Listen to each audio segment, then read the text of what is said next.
بسم اللہ الرحمن الرحیم۔ السلام علیکم، میں اسد اللہ خان ہوں۔ وہ سیاسی جماعتیں جو الیکشن میں نہیں اترنا چاہتی ان کی تعداد اب بڑھتی جا رہی ہے۔ روز بروز ایسے فریق ہمارے سامنے آ رہے ہیں جو کہتے ہیں کہ جی الیکشن میں اس وقت نہیں جانا چاہیے۔ مولانا فضل الرحمان صاحب کے بارے میں تو آپ کو پتہ ہی ہے، انہوں نے کہہ دیا کہ سردی ہوگی، پہلے معیشت ٹھیک کرو، معیشت ٹھیک کرو گے تو پھر الیکشن میں اترنا۔ اسی طرح کے نعرے ان کے والد مفتی محمود صاحب نے بھی لگائے تھے، اور اس کے بعد الیکشن 11 سال کے لیے ڈیلے ہو گئے تھے۔ آج یہ بھی الیکشن میں نہیں اترنا چاہتے، الیکشن میں اترنے سے ڈر رہے ہیں اور چاہتے ہیں کہ پہلے سردی کم ہو یا پہلے معیشت کو ٹھیک کیا جائے، اس طرح کے بہانے بنا رہے ہیں۔ دوسری طرف نون لیگ بھی الیکشن میں نہیں اترنا چاہتی، کیونکہ نون لیگ الیکشن میں اتر نہیں سکتی، کیونکہ الیکشن میں اترنے کی پوزیشن میں نہیں ہے۔ اس لیے قطعاً ان کی کوئی ترجیح نظر نہیں آتی کہ وہ الیکشن میں اتریں، نہ ہی ان کا کوئی ایسا بیان سامنے آتا ہے جیسا پیپلز پارٹی کا سامنے آتا ہے۔ پیپلز پارٹی روز کہتی ہے کہ الیکشن وقت پر ہونے چاہیے، لیکن ایسا کوئی بیان نون لیگ کی طرف سے سامنے نہیں آتا، تو نون لیگ جو ہے وہ خوفزدہ ہے، وہ بھی الیکشن میں نہیں اترنا چاہتی۔ اس کے علاوہ آج سراج الحق صاحب نے بھی ایک بیان دے دیا ہے۔ سراج الحق صاحب کہہ رہے ہیں کہ اربوں روپے کی کرپشن روزانہ ہو رہی ہے، روزانہ 5 ارب کی کرپشن ہوتی ہے، تو قومی حکومت بنا دی جائے، قومی حکومت جو ہے وہ مسائل کو حل کرے گی۔ اب سراج الحق صاحب کو بھی انصاف نظر آ رہا ہے کہ قومی حکومت میں ان کو چند سیٹیں مل جائیں گی، چند نمائندگی مل جائے گی، 2-4 وزارتیں مل جائیں گی، تو دال دلیا چلتا رہے گا۔ اور وہ فرما رہے ہیں کہ یعنی وہ بھی الیکشن میں اترنا نہیں چاہتے، کیونکہ ان کو پتہ ہے اگر وہ الیکشن میں اتریں گے تو ان کو کیا ملتا ہے الیکشن سے 1-2 سیٹوں کے علاوہ۔ تو جماعت اسلامی بھی ہمیشہ ایک بی ٹیم رہی ہے اسٹیبلشمنٹ کی، اور اب بھی وہ اسی طرح کا رول ادا کرنے کی کوشش کر رہے ہیں، اور اب وہ بھی نہیں چاہتے کہ الیکشن میں اترا جائے۔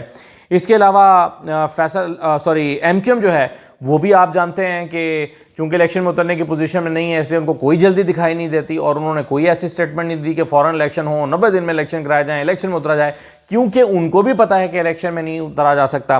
اس کے علاوہ موجودہ نگران حکومت جو ہے وہ بھی الیکشن میں نہیں جانا چاہے گی۔ اس کی وجہ یہ ہے کہ وہ تو چاہیں گے کہ 2 سال تک یہ سیٹ اپ چلتا رہے، نظام چلتا رہے، دورہ غیر ملکی چلتے رہیں، اور جو ہے وہ ان کی حکومت بنی رہے، تو کون چاہے گا کہ الیکشن میں اترا جائے۔ اور آخر میں فیصل ووڈا صاحب، فیصل ووڈا کی جماعت بھی نہیں چاہتی کہ الیکشن میں جایا جائے، تو اس طرح سے کوئی بھی یہ الیکشن میں نہیں جانا چاہتے۔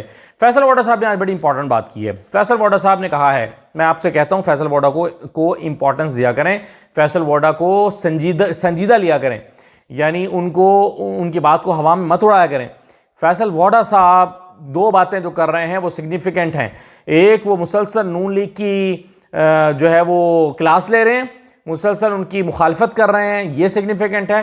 اور دوسرا، انہوں نے یہ کہا ہے، آج وہ حامد میر کے پروگرام میں بیٹھے تھے، انہوں نے کہا ہے کہ مجھے الیکشن جنوری فروری میں نظر نہیں آ رہے، میں الیکشن جنوری فروری میں نہیں دیکھ رہا، میں کون ہوں؟ فیصل ووڈا کون ہے بھائی؟ کیوں ان کو الیکشن نظر نہیں آ رہے؟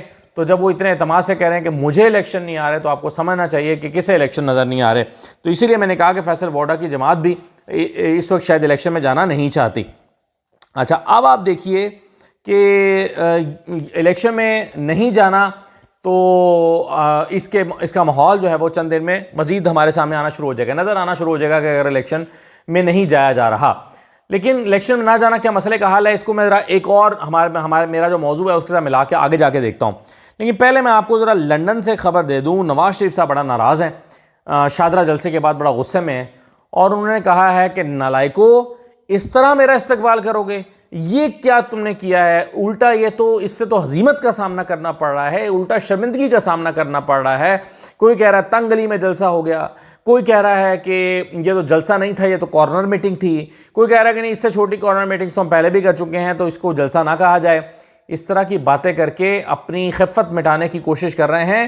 تو اس پر نواز شریف صاحب جو ہیں وہ اندرونی جو ان کے قریبی پارٹی کے سرکردہ رہنما ہیں، شہباز شریف صاحب، مریم نواز، ان سب سے وہ بڑا ناراض ہوئے ہیں، اور وہ کہہ رہے ہیں، رانا ثناء اللہ، ان سے وہ ناراض ہوئے ہیں اور کہہ رہے ہیں کہ یہ کس قسم کی تم نے مہم شروع کی ہے، اور اس طرح میرا استقبال کرو گے؟ اگر ایسے میرا استقبال کرنا ہے تو پھر تو نہیں کرو۔ تو شاہدرہ کا جو جلسہ ہے اس کے بعد نواز شریف صاحب کافی نالاں دکھائی دیتے ہیں، غصے میں دکھائی دیتے ہیں، اور وہ اور پارٹی کو ہدایت کی ہے کہ بھائی میں نے اگر آنا ہے تو ذرا بندے دے پتر بن جاؤ، اور کام کر کے دکھاؤ، یہ چھوٹی چھوٹی گلیوں میں جلسے نہ کرو۔ یہ نواز شریف صاحب نے یہ پیغام دیا ہے۔ تو ظاہر ہے اس پر وہ کافی رنجیدہ بھی ہیں، غصے میں بھی ہیں، اور پریشان بھی ہیں. میں آپ کو ایک بات بتاؤں, ابھی تک نواز شریف صاحب کی واپسی حتمی نہیں ہو پا رہی. 2-4 دن میں شاید معاملہ کلیئر ہو جائے, 2-4 دن 5 دن میں, لیکن ابھی بھی ڈاؤٹس موجود ہیں نواز شریف صاحب کی واپسی کے حوالے سے, کیونکہ ابھی بھی الیکشنز کے حوالے سے ڈاؤٹ موجود ہیں, اور اگر الیکشن نہیں ہو رہے تو نواز شریف کیوں آئیں گے. تو بہرحال یہ چیزیں چل رہی ہیں.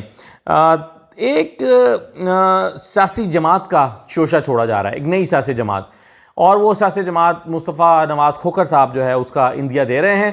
اور جماعت میں ابھی تک کتنے ممبرز ہیں؟ ایک مفتاح اسماعیل ہیں, ایک وہ خود ہیں, اور تیسرے شاہد خاقان عباسی ہیں. تو 3 لوگوں پر مشتمل ایک نئی سیاسی جماعت بنائی جا رہی ہے, جس کے بارے میں ان کو امید ہے کہ 2-4 لوگ اور بھی آ جائیں گے. تو چلیے 10 کی تعداد ہو جائے گی. اس سے پہلے 8-10 لوگوں پر مشتمل ایک جماعت پاکستان تحریک انصاف پارلیمنٹیرین بنائی گئی ہے. اس سے پہلے کو 20-25 لوگوں پر مشتمل ایک جماعت جو ہے وہ جہانگیر ترین صاحب کی بنائی گئی ہے, استحکام پاکستان پارٹی. اس سے پہلے کاف لیگ کو ذرا جو ہے وہ ری لانچ کیا گیا ہے, اس میں چودھری سرور کو ڈالا گیا, اس طرح کر کے کیا گیا ہے. تو یہ جو جماعتوں پہ جماعتیں بن رہی ہیں, اس پر آج ایک خورشید ندیم صاحب نے بڑا اچھا کالم لکھا ہے, اس کی چند لائنیں میں آپ کے سامنے پڑھتا ہوں. وہ کہتے ہیں کہ منظم اور پرسکون معاشروں میں سیاسی جماعتیں 2-3 سے زیادہ نہیں ہوتیں. اشتراکیت تو اس کو بھی ممنوع اور سماج کے لیے مضر سمجھتی ہے. اس لیے کمیونسٹ ممالک میں ایک پارٹی ہی کا نظام اختیار کیا جاتا ہے, سنگل پارٹی, جیسا کہ چین میں ہے, ایک پارٹی, اور اسی پارٹی کے اندر اتنا سٹرونگ سسٹم ہوتا ہے کہ شفافیت کے ساتھ لوگ اوپر آتے ہیں. ہر شہری ایک ہی جماعت کا رکن ہوتا ہے اور اسی کے دائرے میں اپنے خیالات بیان کرتا ہے. اب وہ کہہ رہے ہیں کہ ہم ایک سیاسی جماعت سے مطمئن نہیں ہوتے تو دوسری جماعت کی طرف دیکھتے ہیں, ایک وقت کے بعد اس سے غیر مطمئن ہوتے ہیں تو کسی تیسری قوت کی طرف رجوع کرتے ہیں. یہ ذہنی انتشار ہر روز ایک نئی سیاسی جماعت کو جنم دے رہا ہے. آج کل پھر ایک نئی سیاسی جماعت کی بات ہو رہی ہے. گزشتہ چند ماہ میں 3 نئی جماعتیں بنی ہیں. ترقی یافتہ معاشروں میں 2 جماعتیں ہوں گی یا 3, وہاں نئی سیاسی جماعتوں کے قیام پر پابندی نہیں, لیکن معاشرہ جماعت سازی کی زیادہ پذیرائی نہیں کرتا ہے. پابندی تو نہیں ہے لیکن معاشرہ سپورٹ نہیں کرتا کہ ہاں ایک اور جماعت بناؤ. اس کی وجہ یہ ہے کہ ذہنی طور پر بالغ نظر سب سے پہلے یہ سوچے گا کہ اسے ایک نئی سیاسی جماعت کی ضرورت ہے یا نہیں. موجودہ سیاسی نظام میں وہ کون سا مسئلہ ہے جسے موجودہ سیاسی جماعتیں مخاطب نہیں بنا پا رہی. اب اس پر آگے جا کے انہوں نے پھر اور لکھا ہے, انہوں نے کہا کہ جب کوئی سیاسی جماعت یعنی ایسا کوئی نئی سیاسی جماعت آتی ہے تو وہ ایسا فلسفہ لے کر آتی ہے جو پہلے سے موجود نہیں ہوتا. جیسے انہوں نے مثال دی کہ مولانا مودودی 15-20 سال تک لوگوں کی ذہن سازی کرتے رہے کہ اس طرح کی جماعت کی ضرورت ہے جو پہلے موجود نہیں ہے, اور واقعی جماعت اسلامی جب آئی تو اس طرح کی کوئی جماعت پہلے موجود نہیں تھی. تو ایک بالکل نئی جماعت تھی, نئی فکر تھی, نئی سوچ تھی. وہ الگ بات ہے کہ اپنی غلطیوں کی وجہ سے پھر وہ جماعت تباہ ہو گئی, لیکن بہرحال ایک نئے فلسفے کے ساتھ وہ جماعت لانچ ہوئی ہے. اسی طرح سے بھٹو صاحب آئے تھے تو بہرحال ان کے پاس بھی ایک نئی سوچ تھی, ایک نئی فکر تھی, اور وہ ایک نئی جماعت لے کر آئے تھے. تو کوئی نئی سیاسی جماعت آتی ہے تو ایک نئی فکر لے کر آتی ہے, نیا فلسفہ لے کر آتی ہے, تو وہ لانچ ہوتی ہے. اس کے علاوہ کوئی سیاسی جماعت بلا وجہ بنانے کی کوئی ضرورت نہیں ہوتی, بلکہ اس سے معاشرے میں اور بے چینی تفریق بڑھتی ہے, اور پارلیمنٹ بھی پھر ایسی کمزور پارلیمنٹ بن کے آتی ہے کہ جو کوئی سٹیپس ہی نہیں لے سکتی. ہمارے ہاں شاید ریاست کو سوٹ ہی یہ کرتا ہے کہ 2-2, 4-4, 5-5, 6-6 جماعتوں کی اتنی ایک ہنگ پارلیمنٹ, ایک کھچڑی جماعت بنائی جائے, کھچڑی حکومت بنائی جائے کہ جس کا اختیار اپنے ہاتھ میں رہے اور وہ حکومت کچھ بھی پرفارم نہ کر سکے. عمران خان کو بھی ہم نے دیکھا کہ جب وہ کوئی سٹیپ لینے لگتے تھے, کبھی ان کا بازو پرویز الہی میں روڑتے تھے, کبھی ان کا بازو ایم کیو میں روڑتی تھی, کبھی کوئی آ جاتا تھا کہ ہم پھر علیحدہ ہو رہے ہیں جی. وہ طارق بشیر چیمہ صاحب تھے, وہ آ جاتے تھے کہ جناب یہ تو اس طرح نہیں چلے گا تو پھر اس طرح نہیں ہوگا, وہ بازو میں روڑنے لگتے تھے. جو ایک ان کے سینیٹر صاحب ہیں لاہور سے, وہ آ جاتے تھے, آغا صاحب, وہ آ جاتے تھے جو ہے وہ پارٹی کے نمائندہ بن کے. تو اس طرح ہوتا ہے پھر جب چھوٹی چھوٹی جماعتیں حکومت بناتی ہیں. تو یہی وجہ ہے کہ زیادہ تر ممالک 2 بڑی سیاسی جماعتوں پر چل رہے ہوتے ہیں, یا زیادہ سے زیادہ 3, اور تیسری بھی ایک چھوٹی جماعت ہوتی ہے. 2 ہی بڑی جماعتیں ہوتی ہیں. آپ امریکہ کو دیکھ لیں, آپ کینیڈا کو دیکھ لیں, آپ یہاں برطانیہ کو دیکھ لیں, 3 جماعتیں ہیں. تو اسی طرح سے ہوتا ہے. لیکن ہمارے ہاں اب ایک اور جماعت بن رہی ہے, اس کے 3 ممبروں پر مشتمل ایک نئی جماعت بن رہی ہے. کیا اس سے ہوگا؟ یہ تینوں اپنی سیٹ نہیں نکال سکتے, اپنی سیٹ یہ تینوں نہیں نکال سکتے اپنے زور پر. وہی حال ہوگا جو چودھری ان کا نثار صاحب کا, چودھری نثار صاحب کا ہوا تھا اپنے بل بوتے پر الیکشن لڑنے کا. تو یہ تو میرا خیال ہے بہت ایک فلاپ آئیڈیا ہے کہ آپ کو کوئی ایسی سیاسی جماعت ہی نظر نہیں آ رہی کہ آپ ایک نئی سیاسی جماعت بنائیں. مصطفیٰ نواز کھوکھر صاحب کہہ رہے ہیں کہ نئی سیاسی جماعت کی گنجائش ہے. کیسے گنجائش ہے بھائی؟ کیا فلسفہ ہے نئی سیاسی جماعت کا جو پہلی جماعتوں کا نہیں ہے؟ فلسفہ تو وہی ہے سب کا, تو آپ پھر کیا نیا لے کر آ رہے ہیں؟ تو یہ میرا خیال ہے کہ بہت ہی ایک کمزور سی کوشش ہو رہی ہے جو وہ کرنے جا رہے ہیں. پیپلز پارٹی نے آج ایک بڑی مزیدار بات کی. ہم آج کیا خیر وہ کہہ رہے ہیں, انہوں نے کہا کہ جی ہم روٹی کپڑا اور مکان کے نعرے پر الیکشن لڑیں گے. اس نعرے پر وہ 1970 سے الیکشن لڑ رہے ہیں, روٹی کپڑا اور مکان دیا نہیں ہے آج تک. آج بھی اسی نعرے سے الیکشن لڑیں گے کہ روٹی دیں گے, کپڑا دیں گے, مکان دیں گے. اور جب آتے ہیں تو فیک اکاؤنٹس کھلتے ہیں اور جعلی اکاؤنٹس کے ذریعے پیسے منی لانڈر ہوتے ہیں, باہر کے ممالک میں جائیدادیں بنائی جاتی ہیں, ایان علی جیسے قصے سامنے آتے ہیں اور کہہ رہے ہیں کہ جی ہم روٹی کپڑا اور مکان کے نام پر سیاست کریں گے. بہت ہی عجیب و غریب سی چیزیں ہو رہی ہیں. اچھا, آج کی ویڈیو میں جو سب سے ضروری بات کرنا چاہتا ہوں نا وہ یہ ہے جو میں اب کرنے لگا ہوں. دیکھیں, اس وقت ریاست کے لیے سب سے بڑی بے چینی کیا ہے, سب سے بڑا چیلنج کیا ہے؟ دیکھیں, مختلف طرح کے آپشنز پہ بات ہو رہی ہے. الیکشن ہو جائیں گے, الیکشن نہیں ہوں گے. معیشت ٹھیک ہو جائے گی, معیشت نہیں ہوگی. پاکستان میں سرمایہ کاری آ جائے گی, پاکستان میں سرمایہ کاری نہیں آئے گی. سرمایہ کاری آنے سے بہت فرق پڑ جائے گا, الیکشن کی ضرورت نہیں رہے گی, تو بہت اچھی بات ہے. مختلف طرح کی چیزیں ڈسکس ہو رہی ہیں, لیکن اس وقت اس سوسائٹی کا, اس سماج کا جس میں ہم رہتے ہیں, اس میں میرے نزدیک سب سے بڑا مسئلہ جو ہے نا اس سماج کا, مہنگائی سے بھی بڑا مسئلہ, اس سماج کا جو سب سے بڑا مسئلہ ہے, بے روزگاری سے بھی بڑا مسئلہ, سب سے بڑا مسئلہ ہے بے چینی. اس وقت اس سوسائٹی کے اندر جو بے چینی, جو تکلیف اور جو غصہ ہے, وہ اس سماج کو دھیرے دھیرے تباہ کر رہا ہے. وہ اس سماج کو ایک مٹی کے ڈھیر کی طرح زمیں بوس کر رہا ہے, ریت کی دیوار کی طرح ڈھہ رہا ہے یہ سماج. اور اس کی وجہ یہ ہے کہ اس وقت ایک بے چینی ہے اور ایک نفرت ہے, افراتفری ہے, پریشانی ہے, تناؤ ہے اور سمجھ نہ آنے والی کیفیت ہے کہ کیا کریں.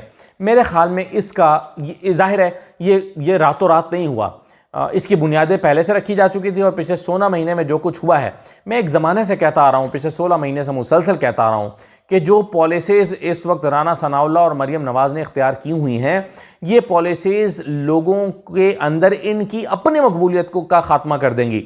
یعنی میں یہ کہتا آ رہا ہوں کہ اگر آپ لوگوں کو پکڑ دھکڑ کریں گے, اور 25 مئی سے شروع ہوا تھا, یہ یاد رکھیے 25 مئی سے, 25 مئی کو لوگوں کے گھروں میں گھس کر چھوٹی چھوٹی بچیوں کو تھپڑ مارے گئے تھے, ان کی بے عزتی کی گئی تھی. 13 سال کی بچی کے منہ پر تھپڑ مارا گیا تھا اور اس کی حوصلہ افزائی ہوئی تھی, اور رانا ثناء اللہ مونچھوں کو تاؤ دیتے ہوئے بڑے فخر سے کہہ رہے تھے کہ دیکھا پھر ہم نے اس کو نکلنے نہیں دیا. لیکن کوئی بھی سنجیدہ شخص اس وقت اگر نون لیگ کے اندر ہوتا تو یہ سوچتا کہ یہ غلط کر رہے ہیں اور یہ کل کو نفرت بن کے ہمارے سامنے آئے گا. نون لیگ نے یہ نہیں سوچا کہ یہ نفرت بن کے ہمارے سامنے کھڑا ہوگا, اور وہ ہوا. انہوں نے اس کے بعد پھر جس طرح سے کریک ڈاؤن کیے, لوگوں کو پکڑا, لوگوں کو مارا, گرفتار کیا, اور تانا بنا کر پیش کرتے ہیں جی کیا ہوا, ہمارے ساتھ بھی ہوتا رہا تھا, ہم تو پارٹی چھوڑ کے نہیں گئے, اور یہ دیکھو دو رونے لگتے ہیں اور چند دن میں پارٹی ٹوٹ پھوٹ کا شکار ہو جاتی ہے.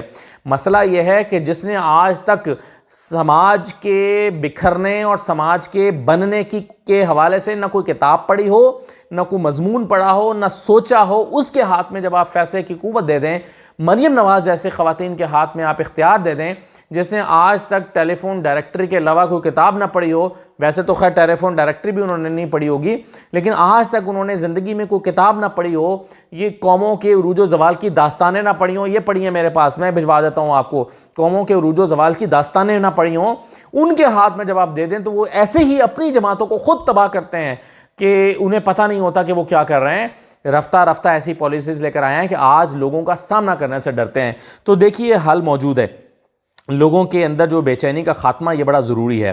لوگوں کے اندر بے چینی کیا ہے کہ اب کیا ہونے جا رہا ہے, کیسے ہوگا, الیکشن ہوں گے یا نہیں ہوں گے, لوگوں کو ان کی نمائندگی کا حق ملے گا یا نہیں ملے گا, ایک سیاسی جماعت الیکشن لڑے گی یا نہیں لڑے گی, الیکشن صحیح سے ہوں گے یا نہیں ہوں گے, شفاف ہوں گے یا نہیں ہوں گے, اور ہوں گے بھی کہ نہیں ہوں گے.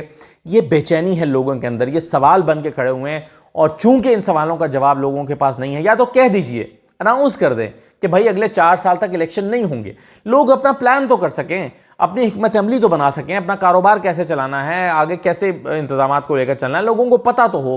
یہاں پر لوگوں کی بے چینی اس لیے ہے کہ انہیں کچھ پتہ ہی نہیں ہے.